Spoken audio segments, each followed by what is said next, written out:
wins here. Other than Rd.7.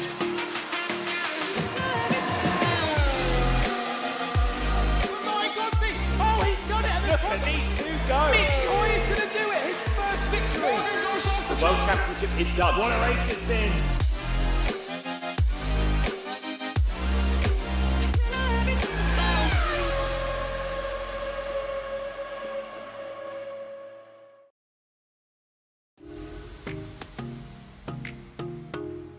Well, hello everybody, and you join us here in beautiful sunny Italy and the Monza circuit, one of the most infamous racetracks in the world, for round 7 of the 2022 Formula SimRacing Academy Championship. My name is McIntyre. Alongside me today is the one and only Edward Hunter. Ed, great to have you along today. What is sure to be a very exciting race.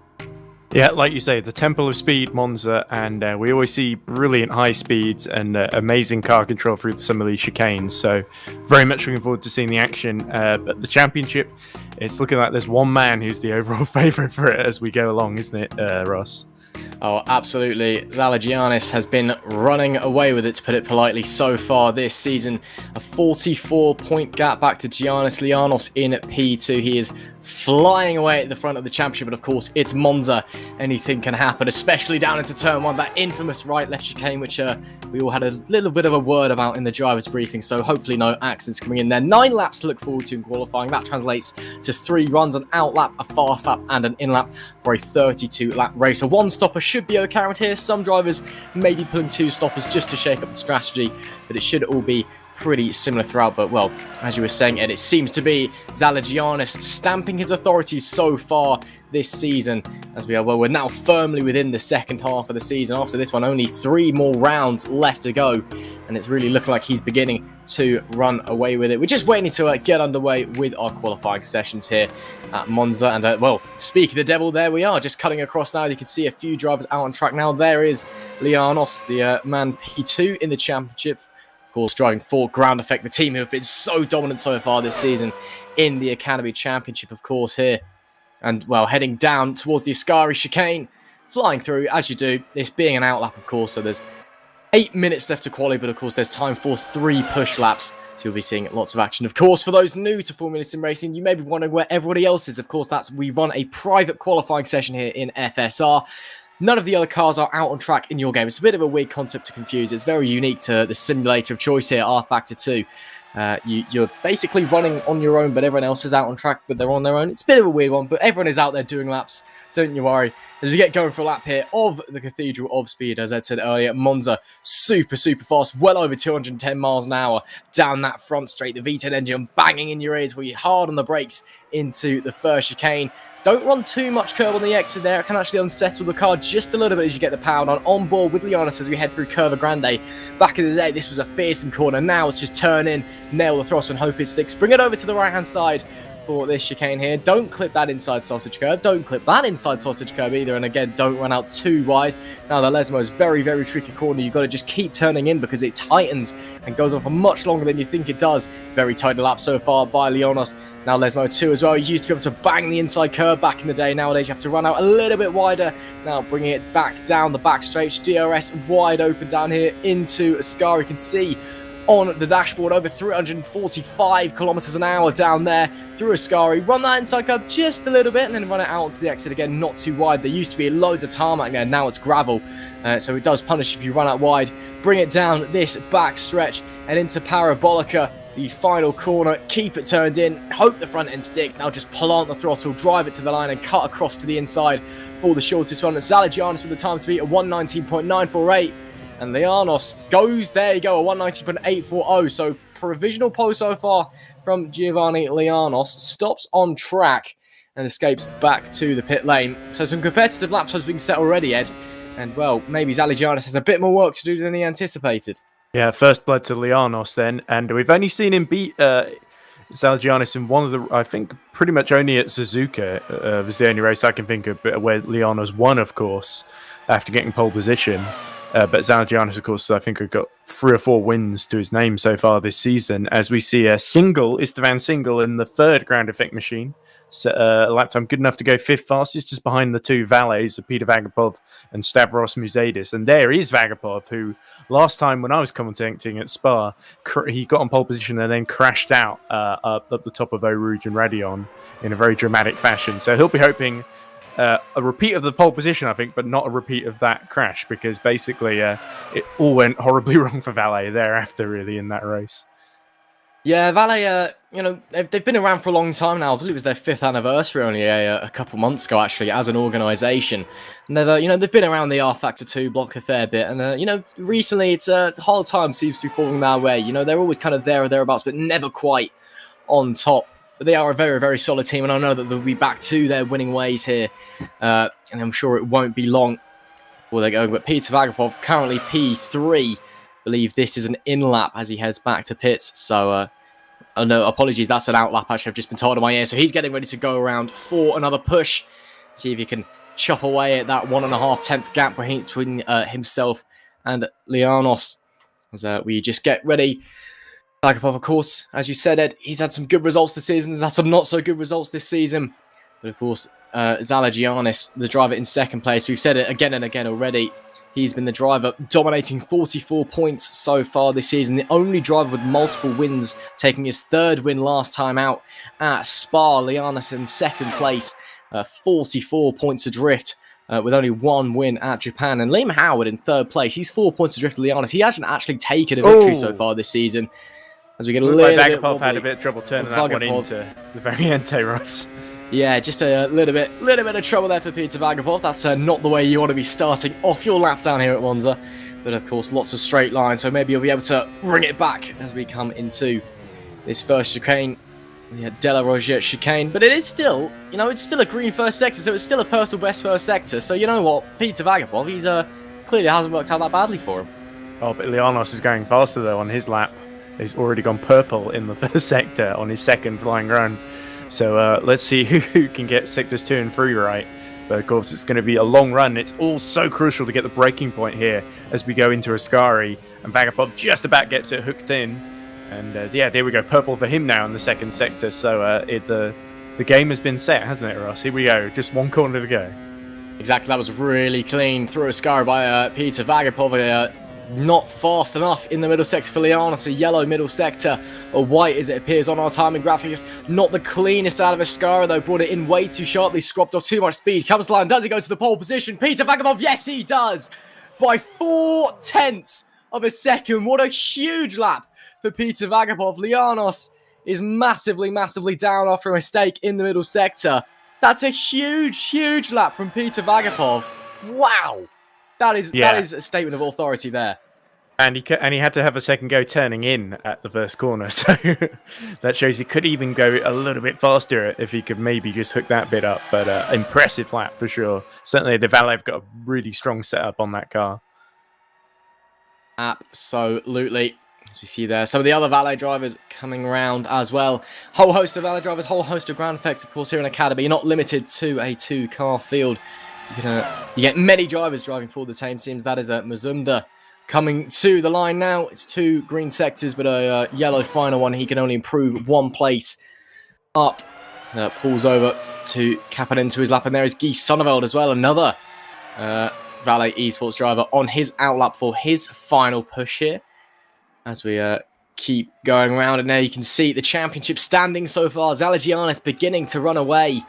152 points to 108 for Lianos Howard in P3 though, after some good results with and like Mounier, he's a long way back as well with only 83. Wesley Buko is P5 with Peter Vagapov, the man currently on pole position. He's in P6. If he can get a good haul of points today, he could really improve that fight for the best of the rest. Silvera is in 7th and Branholm in 8th. Mercedes is in 9th and Harvig is in 10th. Mercedes has been a driver who's been catching my eye more and more recently. I think he could be one to watch out for over the rest of the season, not just in FSR, but in the rest of SimRacing as well. He's been putting in some strong performances across the board in rFactor 2. I think he's really one to keep an eye open. And of course, as Sonneveld begins to start his final lap, we make sure to thank our sponsors, Masita Esports, 3Drap and SimLab, for bringing us this FSR action. Round 7 here at Monza, and we're on board with Guy Sonneveld as he starts his final flying lap. Anyway, yeah, let's carry on with Sonneveld as he approaches that first chicane then, the Variante Ritofilio, and he gets it cut in, and to the left as well, and it just gets on the power, 2nd gear already. And Sonneveld cuts all the way to the end, trying to take the shortest line through this long run of Curva Grande as he approaches Del Roggia. And again, so crucial to get a breaking point. And Sonneveld, he's caught my eye as a Formula E driver in the EERC Formula E series, where he's basically the joint champion with another driver by the name of Joshua Hamilton. But he did compete at Spa. Unfortunately, didn't finish the race. As here we go, he gets Lesmo hooked up. And continues his lap then, does House Sonneveld. But it's looking like it's not an improvement on his previous best. But that would still be good enough for 5th position, which is exactly where Valet would want him, having 3 cars in the top 5. That would certainly put them in great stead as he goes for Ascari, a little bit loose, but not too bad. So it's looking fairly steady then for House Sonneveld as he's about to complete the lap. Yeah, absolutely. What a result this would be for Valet eSports at their home race coming through the final corner. It's 3 cars in the top 5 for Valet at the moment. Can Sonneveld push any harder coming through? Ascari for the final time comes to the line. And no, he does not improve. So he maintains P5. Lianos as well. 2 yellow sectors. Not a particularly clean lap from the man in P2 in the championship and in qualifying at the moment. Comes to the line and does improve, but it's not enough. So unless Zalagianis and Mercedes, who are both not setting particularly good laps, can whip something magical out of the bag in this final sector, it's looking like Peter Vagapov will be taking the pole position on board with Zalagianis, your championship leader, coming through the final corner. And no, he bails out of that lap. So Mercedes looks like then he's coming down to Ascari now, Ed. He could be the only driver to try and challenge for that pole, but it's yellow in the first sector, green in the second, but he's got 7/10 to make up through this final sector. Yeah, and not a great ending to qualifying for Liam Howard either. 3rd in the championship. It was only good enough for 12th in the end. At least it was better than 15th, where he was for most of the session. But Mercedes, like you say, a little bit faster in the second sector, but really just needs to hook it up. He's been so impressive in Academy and in Pro, winning at Le Mans and the Pro race at Silverstone. He pounds towards the line. Can he get anywhere near Peter Vagapov's time? No, I don't think. It's going to remain 4th then. Well, it's closer to Zalagianis, but it's not close enough.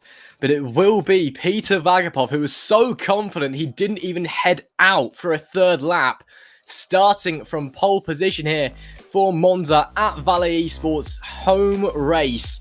What a great lap that is. Nearly 3/10 up on Giannis Lianos. Brilliant stuff. And George Zalagianis, he starts in P3, your championship leader. Mercedes and Sonneveld are 4th and 5th, with Scott Flack in 6th.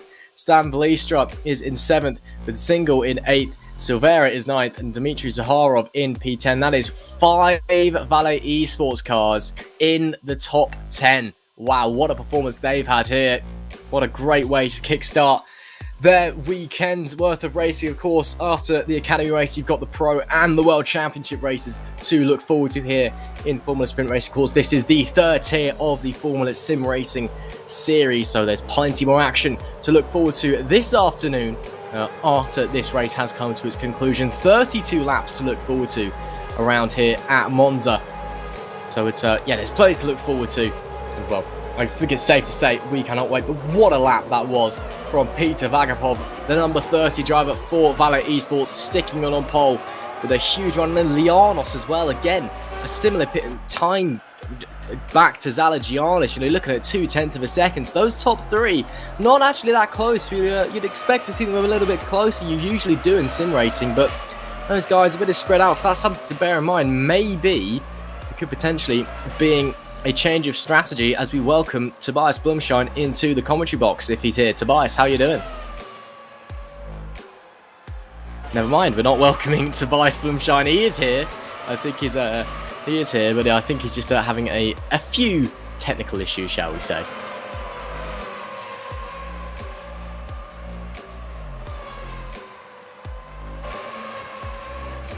So then, as we get ready to go into the warm-up, why don't we just take a look at one of the guys who actually knows what they're doing around here. Why don't we take a look at Michi Hoyer showing us how it's done, as always, this time at Monza. So let's go head over to Germany. Let's head over to Michi as he shows us all at home how you do a hot lap here at Monza.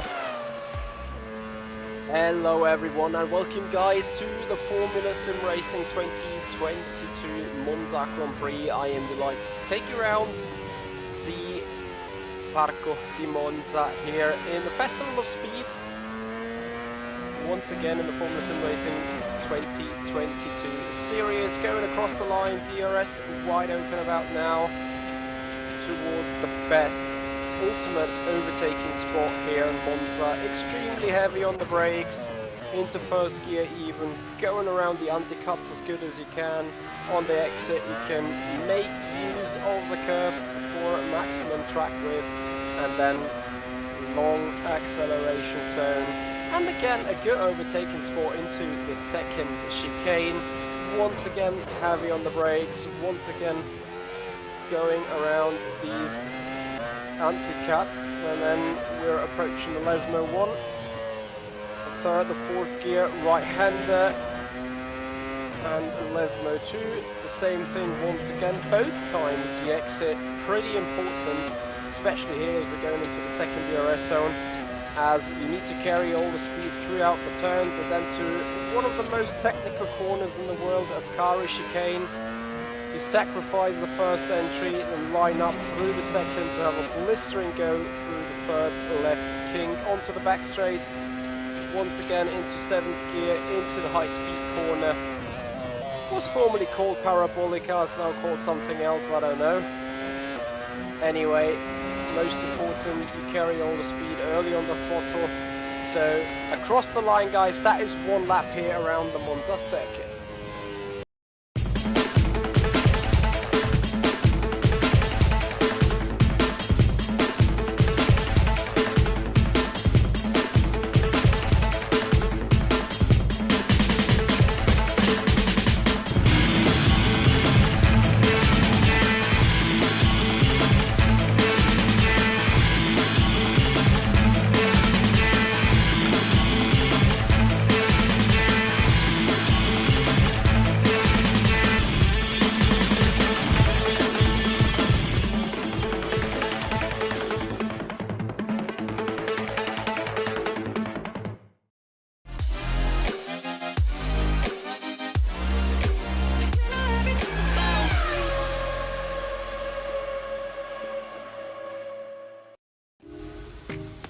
Well then, that's showing us how to do a lap around here of the Autodromo di Monza in Italy, not too far from Milan. Thank you very much, Michi, as always, for your fantastic hot laps. And now we do welcome Tobias Blumschein to the commentary booth. I know he's feeling a little bit unwell, but it's great to have you here, Tobias. How are you feeling? Looking forward to this one.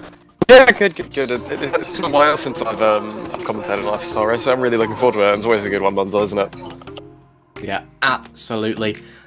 Just a little bit of a heads up as well heading into this race for anybody watching at home. There's been a bit of a change to protocol, ever so slight that you probably won't notice it. DRS, it's still the normal 0.7 of a second to the car in front, where you have to be to activate the drag reduction system, the letterbox in the rear wing. However, it's been changed, and now the DRS comes into play on lap 2 instead of 3. So we get the DRS just a little bit earlier. So just something to let you know. Maybe just shaking it up a little bit here, of course. This is a pretty special event, I think it's safe to say. I mean, Monza, of course, is an iconic circuit, but it's also a circuit that is celebrating its 100th anniversary this year. Obviously opened back in September 1922. Well, it's hosted anything and everything under the sun. 2 wheels, 4 wheels, probably some 3 wheels at some point as well. Knowing mental sim racing people. And well, what a way to celebrate that than coming here with FSR here for round 7 of the 2022 Championship. Why don't we take a little bit of a look through the grid? And Ed, I'll hand that one over to you. Oh, cheers. Right, okay, well, it's of course Peter Vagapov on pole for the second race in a row, just ahead of the Grand Effect pair of Gianni Lianos and George Zalgianis, our championship leader. Then it's Musadis and Sonneveld, 4th and 5th, Scott Flack, 6th, Stan Velestra in 7th, ahead of Istvan Single in the 3rd Grand Effect car.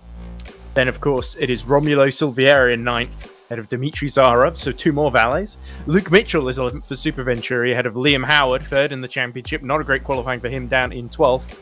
Then it is Loic Moynier, 2nd last time out in Spa. He starts 13th, ahead of Owen Kilhausvik for Royal Blue Racing. Silver Joffa will be 15th, ahead of 10 Snapbangers in the other Netrex, so bad qualifying for Netrex. Jared Batala will start 17th, ahead of Fabrice Morlato. Jurika Slovenak 19th, ahead of Greziek Luksak for Royal Blue Racing, of course.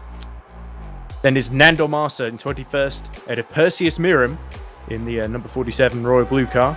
Then is Ryan Mazumda 23rd, ahead of Christopher Assing in Valet number 88. Then is Mihajlo Vicentijevic, yes, of course, as I'm politely corrected in the commentary box, in 25th. Julian Natumba in the independent number 78 in 26th. Joshua Cresswell 27th. And then Louis Smith, I believe, is rounding out the grid in 28th for Royal Blue. So there we go. A big variety of teams and drivers, but very, very exciting up front with the 3 valets and the 2 Grand Effects. I think that's where the action's going to be, yours. Absolutely. As we head out now onto our... well, actually, we're at the back end of our formation lap, should I say. So it took me that long to do the grid. Yeah, that long. Not long left to go then.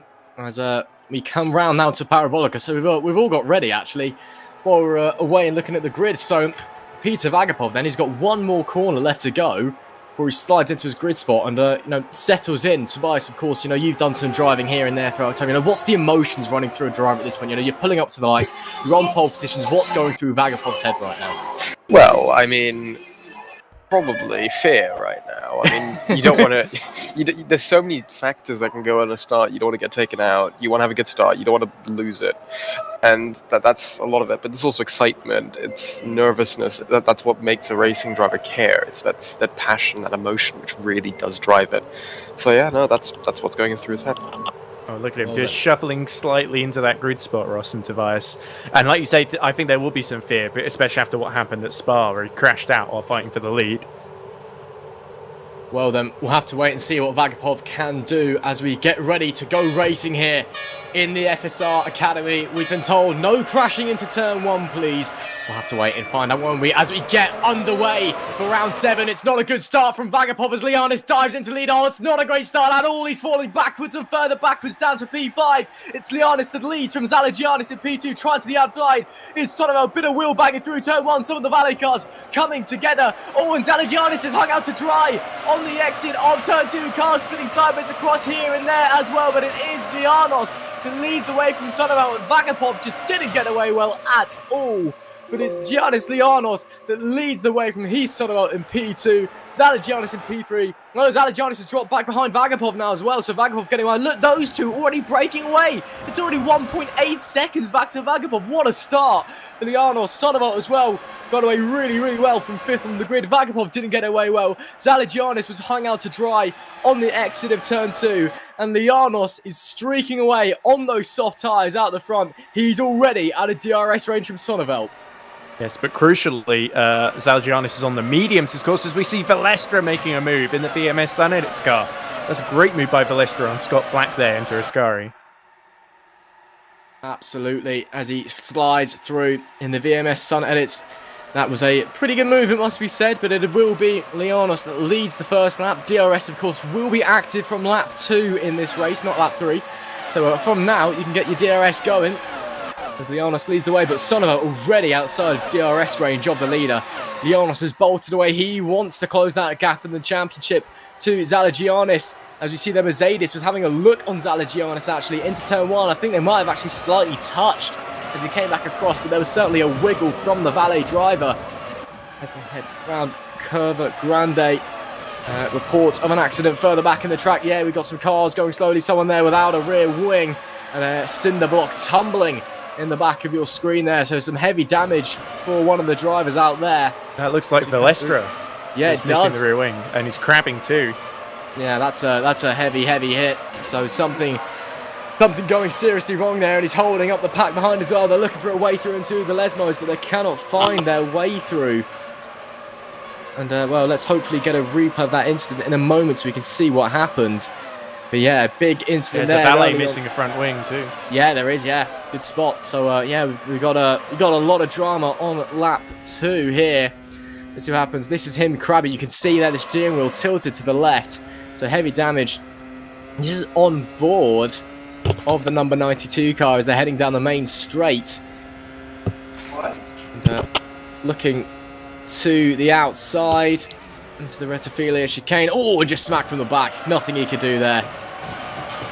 Yeah, it was definitely the valet that hit him as well. Yeah, one of the valet cars. Whether that might have been Zarov. Yeah, it could have been. That's really unfortunate for the VMS car. That's just tough. I mean, it's part of racing. I mean, obviously, I think main of the blame is on that valet car that went into the back of him. You have to just manage your brakes a bit better into turn 1. It's just like part of racing then, I think. Yeah, well, you know, again, as you said, unfortunately, that's racing. Sometimes things don't go your way and accidents do happen. Whoa! Oh, in the background! That's Zalagianis, I believe, that's gone round. In the background, was it not? No, it wasn't Zalagianis, so I apologise, but one of the valet cars round in the background with another driver. Heavy incident coming through. It's Silviera. Silviera's out. Yeah, that's also Loic Munoz, who spun there. Probably trying to move one of them probably tried to move going into the chicane and jumped the chicane, which can happen, and then went into the back, and that's really just an unfortunate move there. I'd probably put the blame on the car that went on the inside then, because usually from that you'd have to back out a bit more than just for safety reasons there. I mean, it's a very, very tricky section through the Della Roja chicane. You know, those big sausage curbs on the inside. You even glance one of those, and you are on a one-way trip to the wall, especially the second, the right-hander. Oh, for sure. Just wondering if that's happened and just bounced into the car that's on the outside. Oh, my goodness me. Getting very sideways in front there. Sort of all sorts. Oh, and behind is Mercedes, who has got past Zalagianis in the meanwhile. And he's got past Sonovel too. Yeah, he has. So 3 valet cars in a row now, getting all sorts of sideways on their way through. As, we are all getting very close to the background as well. Unfortunately, we're just having a few technical difficulties here. So we're just going to take a short break, and then we'll hopefully be back to bring you all of the racing action as soon as possible. And we're back. Apologies for that wait, we just had a few technical difficulties. We're back as Zalagianis going right down on the main straight here, going through, trying to get past Kai Sonnefeld. He's got DRS. He's looking down the inside. Looks like he can get the move. Will he get it done before the corner even? No, he won't. Sonnefeld really nice and late on the brakes there. However, Zalagianis got him. He's taken a poor line. If Sonnefeld just gets the KERS down, the ERS or KERS, I forgot what it's, push to pass in this car, isn't it? Yeah. It is push to pass, yes. Yes. Push to pass down. He hasn't gone for push to pass. He's just going with slipstream. Will he try and make the move in here? He's trying it around the outside of the move. There's been a huge accident. Oh no! The two coming together at the Della Roja chicane. I'm not sure what happened if someone missed their braking zone, but Sonovel round, potentially with damage. It looks okay. Zalagianis managed to get away with that one completely, and he's Sonovel falling down to 10th, nearly 11th. drama here on lap 5 in the battle for P4. Championship leader Zalagianis caught up in an instant. And well, I think it's safe to say Sonneveld is not going to be happy about that one. No, definitely not. I mean, from looking at it, it looked like Heis was squeezed a little bit by Zalagianis. He just didn't give him space, but we'll see it in the replay shortly, I think. Yeah, hopefully we can. Yeah, here we can see on board with Sonneveld. Yeah, just going through Curva Grande. He gets a really good run actually out of the first chicane, going in, trying it round the outside, and yeah, he just. Oh, the lock wheels. I'm gonna have to say this. I think it's more of a racing incident from looking at that. I mean, I don't know why Sonneveld was trying it round the outside of Variante Alta. That's not a place where you usually overtake round the outside. Yeah, it was a bit of a long shot there, and I think House maybe slightly misjudged it entering the corners. We see someone going through the runoff at the turn 1 chicane there. Yeah, so drivers falling off the track this way and that way as we see Batala trying to get past Luke Mitchell there and getting past Mitchell. Or, Mitchell there with a nice little move up the inside. Further back as well. Like Phil Halsig looking to get through and does get through Lesmo. One little bit of a wobble. And I think Sonneveld has taken some real damage from that because he's dropped to 21st now. As you see Velestra trying to make a move on Scott Flack to get back up into 6th position. Here we go, round the outside. Is Scott going to give him room? Yes, he is. Good move from Velestra. That's the second time he's pulled that, isn't it? That's a really good race for Velestra so far. Obviously currently battling for P6 right now. Will he try to catch up to Tingle in P5 in the ground effect car? But that's the VMS Solid's Red Driver's next move, isn't it? Absolutely, I agree with you completely, Tobias. And it feels like there's a bit of a DRS sort of train going here with Velestra and Flack sort of swapping positions, but Stan is now starting to pull away from Scott Flack. And now Flack is at the mercy of Liam Howard, of course, and we know how quick he is. Howard full on the DRS, but Scott has got some DRS as well and breaks late into that first chicane, Variante Rittifilio. And through they go. Looks like Howard is going to have to try later on in the lap. Absolutely, one of the turning blocks on the turn 1 runoff in the middle of the circuit there. Obviously the virtual marshals need to up their game clearly.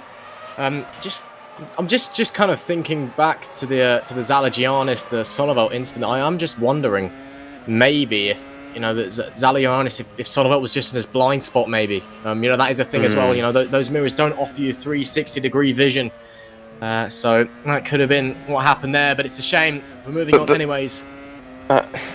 Sorry if I might add to that incident. I think there's something quite interesting about that. I mean, I personally think that, Sonneveld, for as good as a driver is, I think that was pretty silly of a move there. For one round the outside, it's risky, and going into the Variante Alta, there's Liam Howard nearly loses the car through Rascari. Flack's going to come up the inside of him through Parabolica. Sorry to interrupt Tobias, but here he goes, and he's got Snetfangers getting slipstream off of both of them just behind. And there we go, Flack's back through, so all that hard work from Liam Howard undone in an instant. Actually, Liam Howard might be able to actually get him back with the slipstream, whereas with the slipstream and the DRS, yes, he is trying it down into turn 1. Really got good. He's got the inside, hasn't he, Tobias? I think that's it. Oh, behind as well, having a look. That's Snetvanger's having a look to the inside. Wasn't able to sneak through, but was trying to follow Howard through. That would have been a sneaky move if he'd have got through. Indeed, it was good opportunism, but Snetvanger's not quite getting on top on this occasion. He might have another go through Del Roggia, and indeed he does so. Oh, he nearly did the House Sonneveld move, being hung out to dry on the outside, but this time discretion the better part of Valor. No, that looks like Kill Hausvik spinning. Yes, It is. Off the road, Phil Hausvik. Oh, so what a easy shame to get Del Roggia wrong, isn't it? Yeah. Ooh.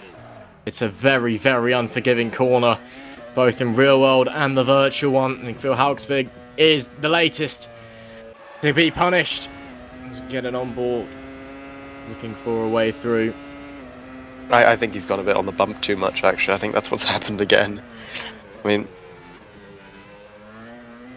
no, just too much curb on the inside. Yeah. Too much power as well, yeah. He just the wheels just spun at the rear, and Kilhauser was heading straight to the scene of the accident there.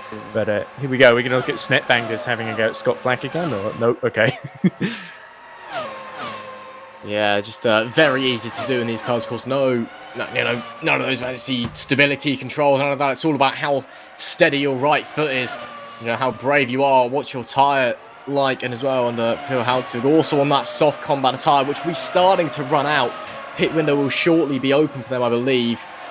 We'll have to wait and see, but yeah, big shame for him. That's a good point, actually, Ross, because those on the mediums will start to come into their own at this point. Zalagianis, Single, and of course Howard, who's just ahead of this little battle with Flack and Snetfangers that we're watching at the moment. Yeah, absolutely.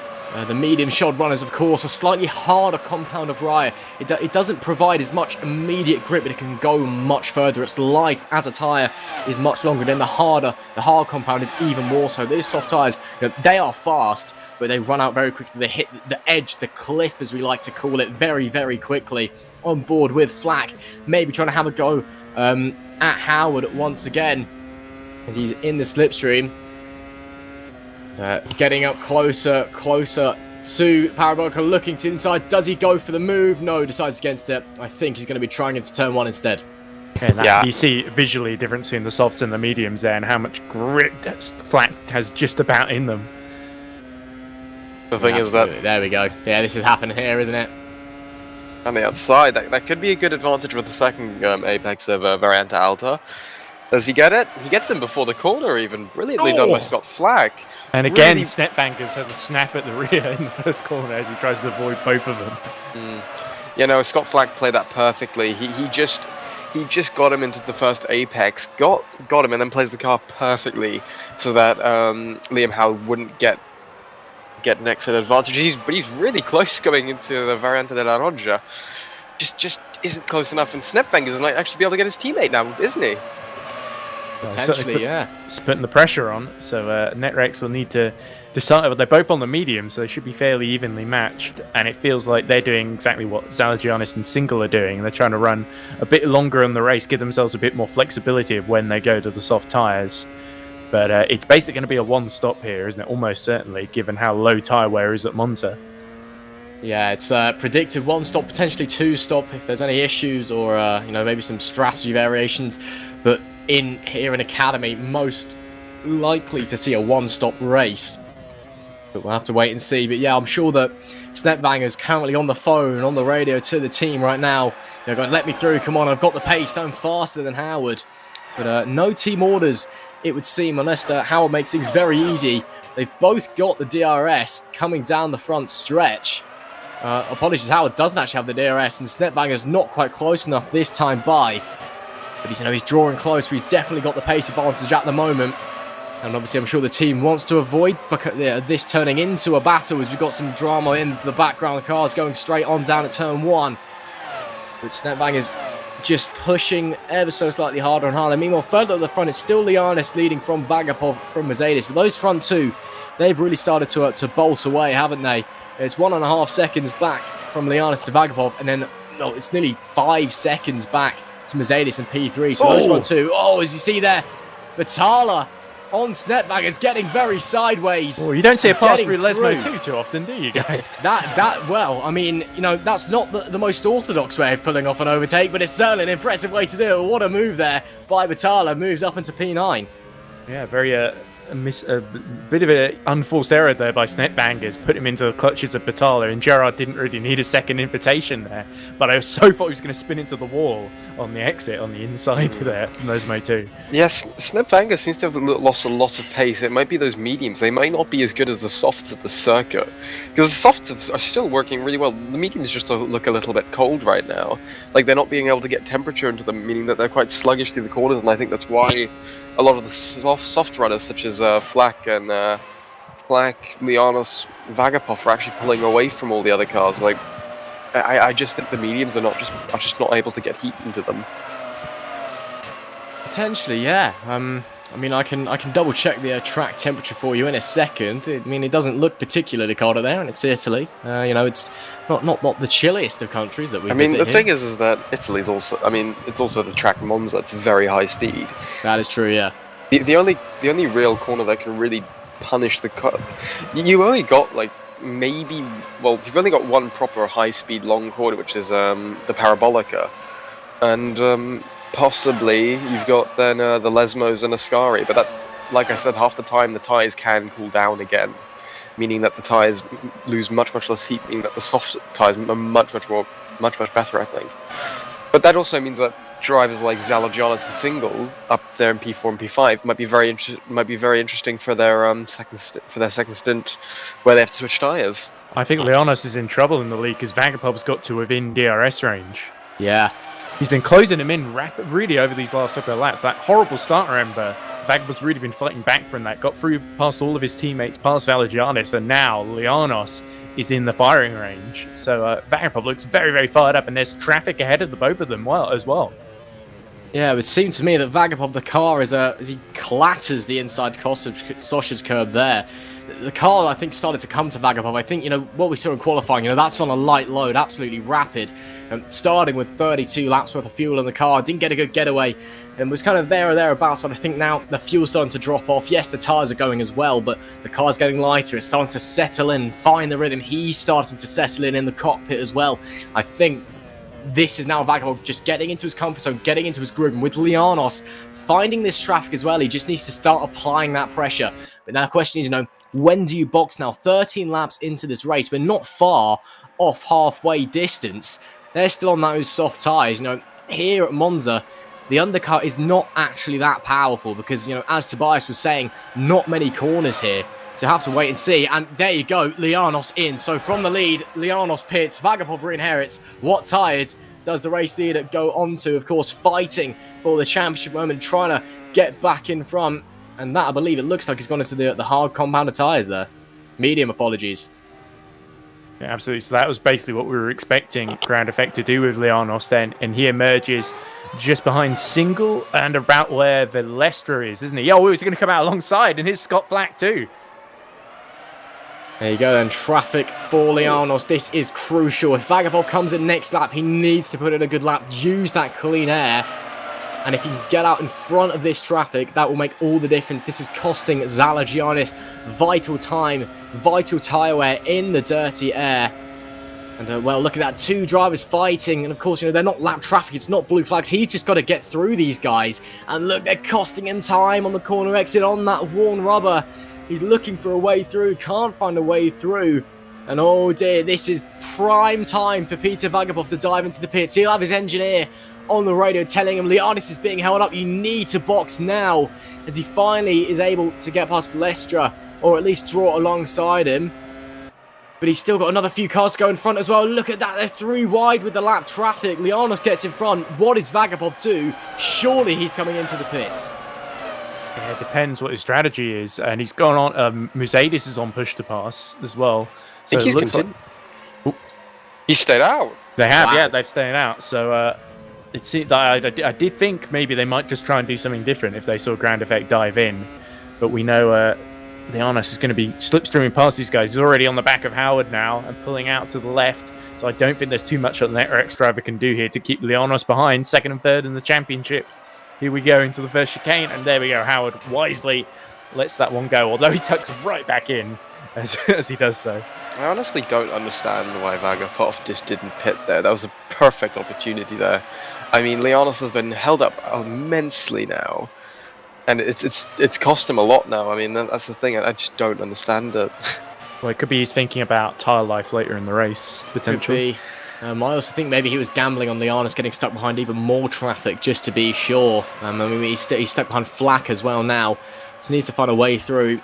That's the, well, we can always ask questions at the end of the race, but until then we won't know what's happened. But Lianos on board once again, the former race leader, second place in the championship, moves up to 5th place with the DRS.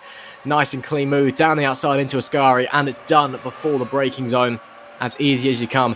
Vagapov surely must be coming into the pits now. Indeed he does. Yeah, Vagapov in. Alright, so race here into the pits. Here we go. Vagapov will surely be going mediums as well at this halfway point in the race. Zalagianis, where does he come out? On board with Vagapov, of course. He's got that long trundle down and then he's lost all that pace. Going very, very slowly, 100 kilometers an hour. Zalagianis is already through and in the distance. And Single gets through as well. He's yet to box. So Vagapov has lost time, and yeah, Lianos. Oh, no, there is Lianos even. He gets out in front of Lianos. So there you go. Vagapov has done the overcut. He's got through, and he's ahead of Lianos on fresher rubber. and they're both on push to pass. Yeah, he had that 21-second gap that he needed, really, and it was just enough for Vagapov to slot in front there. So actually brilliant strategy by Valet. They timed it just right, and now he's got 2 lap fresher tyres to the end of the race than Lianos does.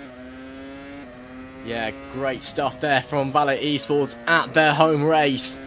And I'm sure they would love to take home a win here in the Academy Series here at the Formula Sim Racing 2022 Championship, round 7 at Monza. It's been a brilliant race here so far today as we are at the halfway point. Of course, brought to you by our sponsors at Mesita eSports, 3Drap and SimLab. And on board with the man who was leading, now in net second position, Lianos, second in the championship, and now he's staring at the back of that yellow Valet car who has just pulled a brilliant overcut. We all thought it wasn't going to work, and it did. And he's got some traffic as well, but he's looking to get through that. That's is Single, he's moving past. Single actually diving into the pits, so he's through. Lianos will have the DRS down this straight, and so does he draw any closer? Vagapov's got it as well due to the traffic coming out of the pit lane. And Lianos is super late on the brakes, but no. Vagapov just weaves over ever so slightly, shuts the door, and Lianos not quite through yet. Yeah, I'm surprised that Single there. I thought ground effect might keep him out and back Vagapov into Lianos a bit there. But clearly Single thinking about his own race. He's on the soft tyres now. He might be doing a 2-stop as well. But Musaidis running very, very long on those softs in the lead now as well, because he's going to come out behind these two when he pits. Yeah, absolutely. I mean, one thing to consider, of course, I believe Single started on the mediums, unless I'm mistaken. He did, yes. Yeah, he did. You can actually run longer on tyres later into the race, of course, because there's less fuel on board the car. There's less weight on board the car. So, you know, it is actually, that's why some drivers do choose to start on the harder compound tyre, not only because, you know, you get to experience the faster rubber on the quicker track later into the race once the track has evolved and got faster and faster, but also because you can run those softer tyres just that little bit longer because the extra grip is down and because there's less weight on board the car. So maybe something to think about for Single there. He could be trying to carve his way through the pack later on, but Vagapov is just over a second and a half away from Zalagianis in P2, who's yet to pit. Mercedes leading the way, also yet to pit, so he's in the net lead of the race, and Lianos is now outside of the DRS range. So Lianos, he's got a bit of a mountain to climb here if he wants to get that lead of the race back. That's right, Ross. It is starting to go away from him as we see Scott Flack also entering the pits, and here is Velestra fighting with Snipvangers for 11th position, and he's got a great run on it here. What can Stan Velestra do? He's going to cut to the inside. It looks like but they've got guys coming out in the pits. Oh my goodness! Oh, there we go. That's one of the. That looks like Flack as well. He's just pit as well, and he's come out right behind them. Yeah, that's one of the things that we were talking about as they were almost touching on the exit of Variante. I can't speak Italian. Variante Rettifilio.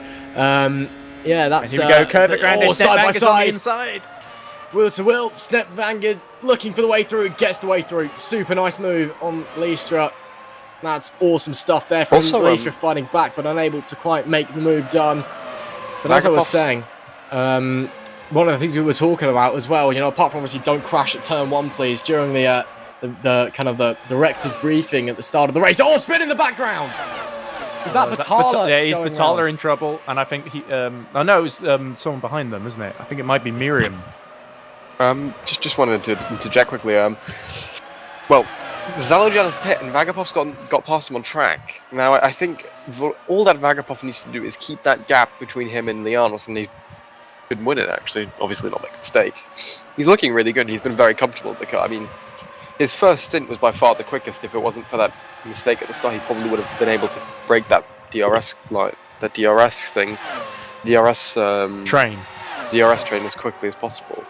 I mean, obviously not the most optimal start that he could have gotten, and it's only 9/10 now, actually. Like, Lianos is keeping him honest there. Yeah, absolutely.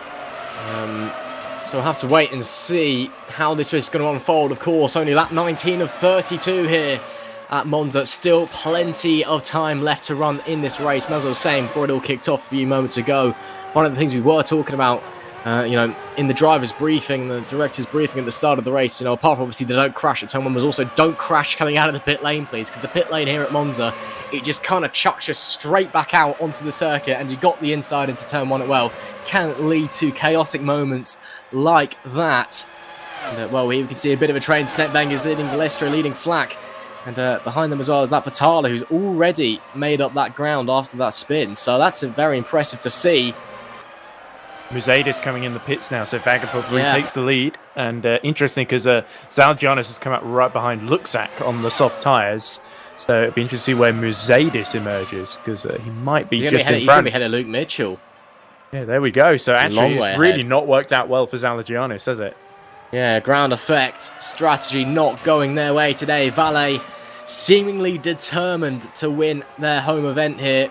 And Single and Zalgianis actually battling Single, I think. Single had to get out of the way there. Yeah, I think championship leader.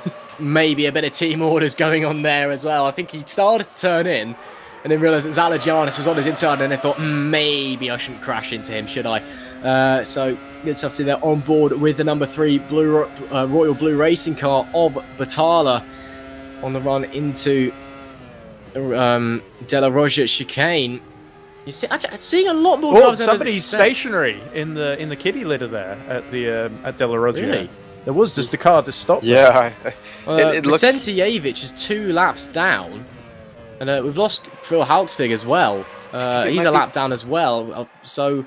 And Matumba, Smith, Assing as well. They're all 2 laps down. So potentially one of those guys has just come to a stop, and it's. Was it Smith? It was Smith. No, it was Smith. Smith's just retired. Okay, we've just lost Smith. Yeah, it's Luke Smith. So that's an unfortunate loss. I mean, he was doing all right, I guess. But no, that's obviously a very big shame for him now, as we're on board with Scott Flack in the DRS train, going up to P8. And Liam Howard is coming to the pits, as is Luke Mitchell. So Howard is going to come, I think, right behind these guys. So that's absolutely crucial for his race. Yeah, absolutely. I mean, again, the overcut seems to be the strategy to be on in this race. As there he does come out right behind, as you said, Ed. But it's there's only so much overcutting you can do before you start to lose time. But Luke Howard onto the back of this train. Well, what can he introduce into this now 5-way battle for P6? What can he bring to the table? Have to wait and see. I think he certainly brings a fresh set of soft tyres. That's for sure. Yeah, fresh rubber and some newfound pace that I don't think anybody else in this fight will have just yet. Black still putting the pressure on. I think Batala's made a bit of a mistake there further back, because Howard already looking to try and get past him. Batala's, he's dropped some big ground there, so Howard already maybe trying to make places. And just looking at the lead battle, the gap 1.2 between Lianos and Vagapov. It stayed just under a second for quite a while, actually. Lianos really fought hard, but Vagapov's just now starting to pull away again. So a good little bit. It's going a little bit back and forth, but Vagapov has got it just in the palm of his hand at the present moment. I think it also depends where on the track they are, because obviously on the straights, Lianos is going to immensely catch Vagapov here. So yeah, it's obviously a bit of a seesaw right now. Yeah, Batala looks really vulnerable through Parabolica here. Howard, you can see the difference in the tyre life here. And Batala surely is going to have Liam Howard storming up the inside as the three ahead battle like crazy. And down the inside goes Howard. Nice and simple move, very textbook into turn 1. And now Snetvanger is surely, if he can't get back past Flack, he's going to have to let Howard through. To the inside. That'll be pretty simple, I'm sure. Well, he's now got the outside. He's done this, he's tried this before. Didn't work on this occasion. Not quite able to make it appear.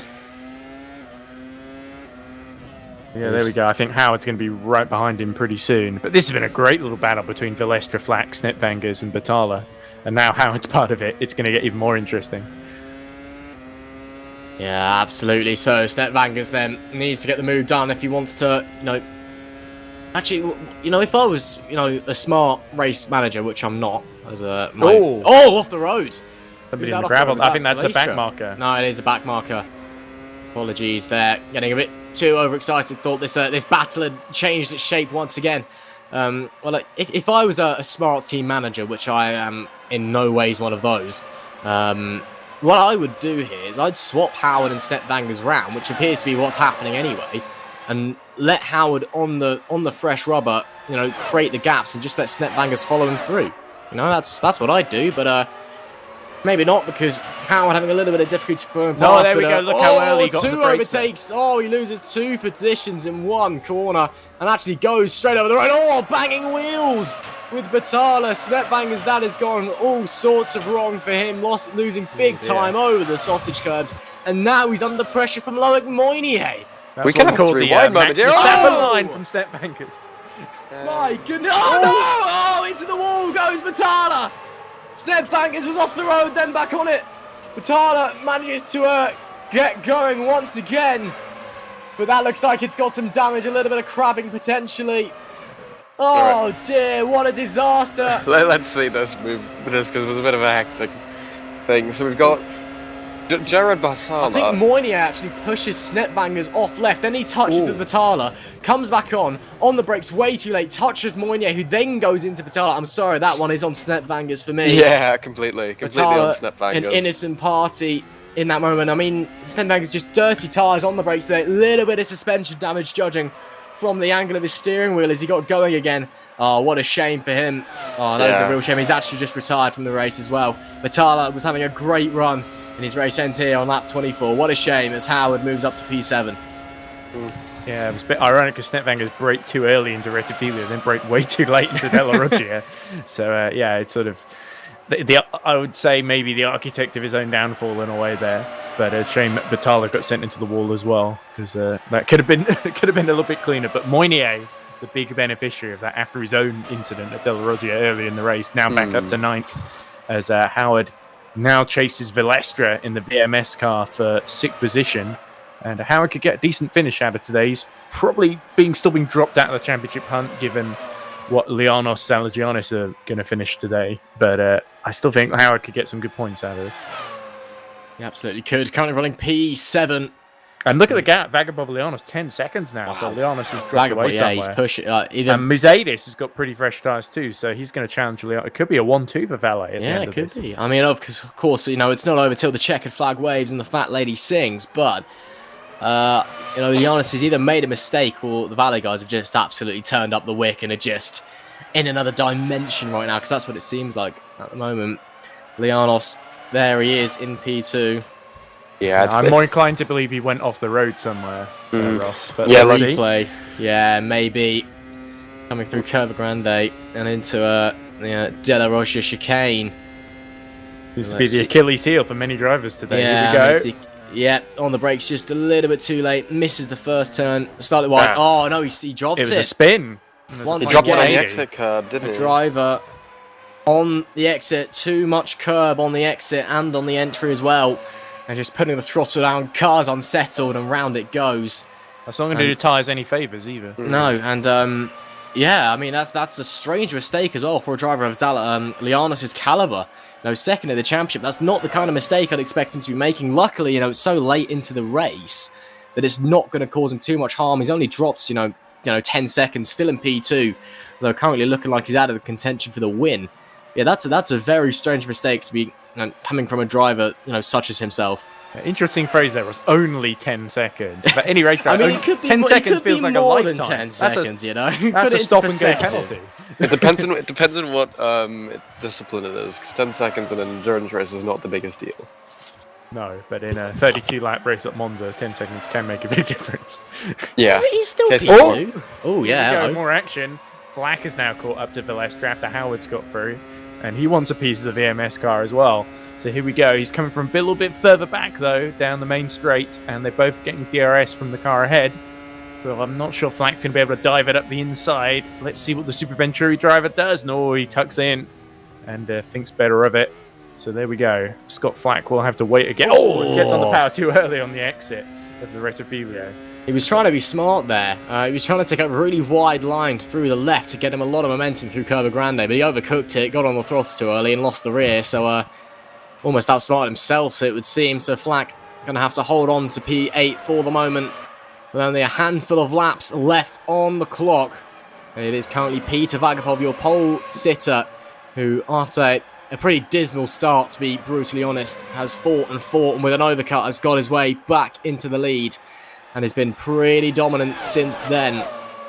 Of course, will he be able to hold on? We've seen lots of drivers making mistakes, obviously touching on wood that he won't, but you never know what's going to happen, and we never know if Flack's going to be able to make a gap appear this time either, as he's chasing down Vlistra down the back straight. No DRS down here, of course. Liam Howard tucking out of the switcher. He's not pulled away like I thought he would. So I was completely wrong on that. Yeah, trying to break the toe already from Howard. Flack's going to get double DRS here, so he's going to get the slipstream of the two cars in front, plus the DRS. It's going to be like an ultra speed boost. You can see the letterbox flap from the car in front opens. Which way does Vlistra go? Does he go left? He goes right. He goes right onto the grass. That can't end well. He's super late on the brakes. Does he get it slowed down? Yes, he does. What a move by Vlistra. Flack almost squeezes through as well. Howard still putting up a fight on the outside. He's going to have to retake that position. So Flack still yet to get the move done. But what a move by Vlistra. 2 wheels on the grass to almost 4, and still got it slowed down in time. Awesome stuff to P6. However, he has to worry about Liam Howard trying to get past again as he's trying into the first Lesmo. Yeah, Liam Howard has got much fresher tyres, let's not forget. So even though Vlistra on the mediums, which will last a bit longer, and certainly Howard has only got so many goes really to clear Vlistra and pull away before he's going to run out of tyre life. And here we go. Now, going into Ascari, currently looking at it. On the brakes, they're side by side going through Ascari. He pushes him out. Oh, Vlistra drove over his front wing there. Yeah. Oh! That's it. Vlistra's out. Yep, out of the race, rear wing gone. Unfortunately, that race in FSR, if you lose your rear wing, that is an instant DNF, and that out of the race. What a shame. Certainly going to drop him out of the top 10 as he goes towards the pit lane. But yeah, he just dropped it on the exit of Ascari. Liam Howard sort of put him a little bit offline, and Vlistra just lit up the rear tyres, I think. Going through the first Ascari, Liam Howard's got the corner, and then through the second one, I think he takes the curb. The curb on the car. It swapped ends on him. Yeah, I think the curb on the inside. Again, the curbs here at Monza wreaking havoc all over the field. Just ever so slightly clipped the left. And just slightly unsettled the car. Maybe just made it hop a little bit. And it just sent the rear around. And that is it. Race over for Vlistra. What a shame. He may make it back to the pits, but he'll have to retire from there due to losing his rear wing. Oh, that is a big shame. Again, you know, as I was saying, Monza, it's not a very forgiving track. It's not very wide round here. You know, the track itself is wide, but there's not a lot of runoff. It's 100 years old this year. It's not a modern circuit. If you make a mistake, chances are your race is usually over. And that is what we've seen there. A big shame there as Flack now focuses on Howard. This three-way fight becoming a two-way. Yeah, he's in the background. That was Mournier and Mitchell swapping places. Luke Mitchell has actually been quietly impressive in that independent entry, getting his way up to 8th and just completely the move for Ascari there. But Mournier, no slouch. We saw him finish runner-up last time at Spa, so that's very impressive by Luke Mitchell. Also, P2 isn't completely cleared up. Musadis has been slowly catching on both of the top 2. He's taken about 2 seconds out of Vagapov, and I mean, so Lianos has been slowly catching Vagapov, but not at the extent. Musadis has caught both of them by about 2 seconds there, so that isn't over right now. I mean, yeah, there's still about 3 laps left in this race. So, you know, Musadis could be within a shout here. Again, I was saying at the start of the broadcast, you know, he's one to watch. And once again, he's proving himself. Lianos could be under some real pressure as we come into kind of the closing rounds of this, you know, the closing round tours of this event. And, you know, we could be potentially looking at a Valle 1-2 here. What a story that would be at their home race. Indeed it would. We know how hard they work. They've been working so hard all season to try and get as many cars running as they can, hiring big names like Musadis, like, of course, Sonnevel that we were talking about earlier. And, here we go. Mournier having another go at Mitchell up the inside as they approach Ascari. And there we go, the DRS changing hands. And Mournier tucks out back into 8th place. So Mournier's been doing a big recovery drive. And Mitchell, from pretty much near quite like the midfield, like 15th, 20th or something like that, where he qualified, has been slowly making up places and really putting on a great show. He has indeed. And still holding on to P8 as well, with 3 laps left to run here. Lap 30 of 32 at round 7 of the 2022 Formula SimRacing Academy Here comes Championship. Mitchell. And here comes Luke Mitchell to the inside. Well, this will be textbook. This will be easy. Sun is shining. And so is Luke Mitchell. As he moves it, locks both of the front tyres and goes straight on. And he won't get the position because Moynier will sweep back past. There he goes. And Luke Mitchell, he's got to do it all again, except this time he's got cubes instead of round things on the front end. Yeah, his tyres are going to be completely done now. I mean, I think he did have a slight tyre advantage. Not anymore. The sun is shining, the brakes are locked. That's what I would say. He ruined my mojo, man. Like, not to quote Austin Powers here, but I was really getting into that. And then here we see, comes in 150 metres, smacks on him, and just ever so slightly locks the front. Again, it's here at Monza, you're running with as much brake blanking as possible. You've got the brake ducts closed off as much as possible to reduce the drag from this. You can get the speed, but as a result, that really sometimes causes overheating issues, especially if you've got a lot of brake bias on the front, as these cars tend to favour. And there we can see Luke Mitchell. Unfortunately for him, that could be it. There is Lianos, and there in the background, getting ever closer, is Mercedes. He's 2 seconds away, just under 2 seconds away now, but he's only got 1.5 laps left to do it. I think, unfortunately for Mercedes, unfortunately for Valle, I think Lianos is going to have to make a mistake if he's going to get through. Well, it did happen earlier.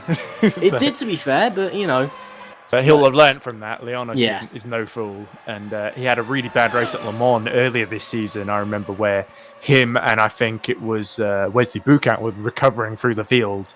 And in the middle of that recovery, Lianos just pushed too hard and lost his front wing. So at least this time he kept the front wing on, because if he'd had to pit, that would have been disastrous as whole. Here we go, Moynier. Once again. Really over the curve. Really, and round the outside goes Luke Mitchell. Wow. This is a battle for the ages. I've never seen people fight so aggressively for P8 before, but this is brilliant stuff from Luke Mitchell and Loic Moynier. Mitchell still on top after Moynier takes the trip into the skies over the sausage Moynier's curbs left front and the looks rumble really strips. horrible. Yeah, plus we've got then the final DRS zone to come on for these two. It's going to make or break it going into, I think, into Variante Alta then, I think. Yeah. As we're currently watching Peter Vagapov, this man, in the first stint, he was a bit mediocre. Let's be honest here. That start was not ideal. However, the second stint, no one could touch him. He's been absolutely dominant right now, and it shows how his caliber of racing and the pedigree he's driving at. So no, very well done from him. Hope I haven't jinxed him with the commentator's curse, but I doubt it. There's still half a lap to go. It's fine. It's all fine. Don't worry. As we hear Ross's paranoia of the commentator's curse kick in now, but I don't think it's going to happen. I'm not very superstitious anyway, so no. Well, we'll just have to wait and see. He's got one corner left to go. And, well, at the start of the race, didn't quite go his way with the start. Reaction wasn't great from the lights. But in the second stint, he's really created his own. It's been a brilliant performance, and the celebrations can start in the Valle garage. It is perfection from Peter Vagabov. He wins here in Monza. He wins Valle's home Grand Prix with a fantastic performance in the Academy Series. Lianos, despite his efforts, can only come home in P2. Mercedes will bring it home in 3. It's a 1-3 for Valle. What a brilliant performance. Championship leader Zalagianis can only manage P4 after that win in Spa last time out. But Peter Vagapov, take a bow. That is how it's done. Absolutely, Ross. And Vagapov riding the crest of a wave at the moment, it must be said, because I was commentating on him winning at Road Atlanta in the EERC 10-hour race there, the sort of Petit Le Mans thing. And he won there as well with Deniashenko. And that was an absolutely brilliant drive as well. And he's just continued that form. It was in such a crest of waves. We see Sonoval fighting for that 10th place and just falling short to Luxac at the end there. So decent fight back from Sonoval, it must be said, considering how far he was after that early incident. But there we go. It's really Vagapov that really takes the spoils here. Mercedes actually putting in another clean performance as well after his win. And there we go, donuts for Peter. And he's waited so long for that win as well. Took the podium at Silverstone. But apart from that, it's been a slightly tricky season for him. And that's going to do his championship a world of good. And it's going to do Valle in the team standings a world of good as well. Yeah, no, sorry to cut you out there, Ross. It's been a really good race for Valle. They've had an all right season. I mean, they've always had their they've obviously been fairly unlucky, but I mean, Peter Vagapov has been on pace all season. The moment I remember most from him though is that moment in Malaysia where he came from P30 up to P4. I mean, he's shown the caliber that he can win, and it's finally Was that happened. Malaysia or was that Imola? Because I swear that was Silviera. I think he did it in Malaysia.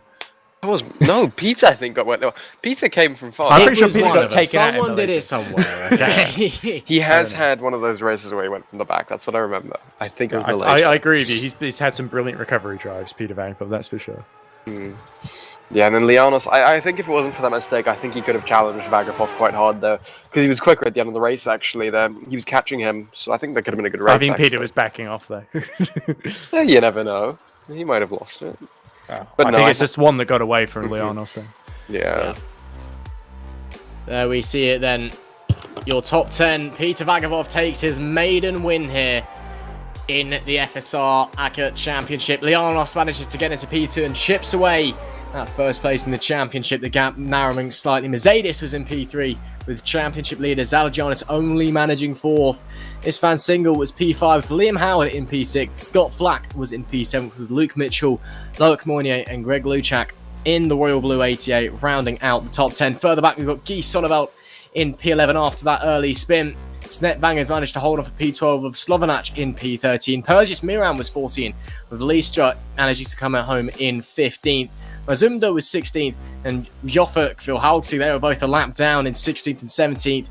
Then we had, or 17th and 18th rather, and then the Tumba and Assing, both 2 laps down as well in P19 and 20. So a mixed bag for Valley, some good results and some not so good results. Then we lost a whole host of cars: Batala, Vicentievich, Smith, Morlato, Zara, Cresswell, Massa and Silvera. So all of those drivers out of the race, 8 out of the 28 that we had here for this race.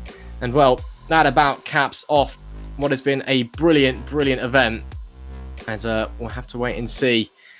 And there we can see some championship standings as well. So Lianos, it's still a long way back in P2, but starting to close in just that little bit, and that was the golden 30 points. That was the golden ticket that Peter Vagapov needed to elevate himself into that fight for third place, maybe second, with Howard as well. So a great result for Vagapov. And some interesting no scores here. Wesley Bucco, of course, he didn't score. Obviously not showing up. Mercedes, the good results there after coming in very late on. He's been a great challenger so far, of course, taking the win at round 5. But yeah, ultimately, it's Zalagianis, I think, will be ruining this as, you know, a potential missed opportunity to extend his hand even further. Yeah, still a healthy lead though, and he just needs to keep scoring consistently. It's not his worst result of the season, because Le Mans, I think he did a lot well. He finished down in 9th after, again, it was another similar one to this race where he was 4th, challenging for 3rd, and then crashed late on. But here at least he kept it going in 4th and banked us the points, which is really all he needs to do given the 3 wins and the other podiums he's got in the bank at the moment. So I don't think Zalagianis will be panicking too much, but certainly he would prefer Lianos to be a little bit further behind and not finishing ahead of him. Absolutely. Well, that is about all the time that we have for you here in the ACA Championship. Of course, round 8, you get to vote. Of course, head over to the Formula SimRacing forums, and you can vote where we're going next time round. We'll either be at the Daytona International Raceway, not on the oval, on the road course, or we'll be at the Azur Circuit, which looks like a very familiar place in the south of France, where, you know, it's a street circuit that Formula cars shouldn't really be racing at anymore, but they do it anyway out of nostalgia and other reasons. But that is about it. That's all the time we've got for the ACA Championship. Of course, we'll be back later on with the other championships, so make sure you're not going anywhere. Of course, we've got the Pro Championship coming up shortly after this one. And first of all, got to extend my thanks, of course, to Ed and Tobias. Thank you very much for joining me, guys. It's been an absolute pleasure. Ah, no worries. Yeah, no it was problem. a bit last minute, but glad to be part of it. Yeah, sorry about being late, by the way. No, it's no problem. Yeah. It is no problem, Tobias. If you weren't late, I wouldn't be here. So. Exactly. You know, it's had a good afternoon. Thank you very much for joining us here for round 7 of the FSR 2022 Academy Championship. And of course, don't go anywhere. We've got the pro race coming up very shortly. But what a day it's been. It was perfection from Peter. It was the master of Monza for Vagapov.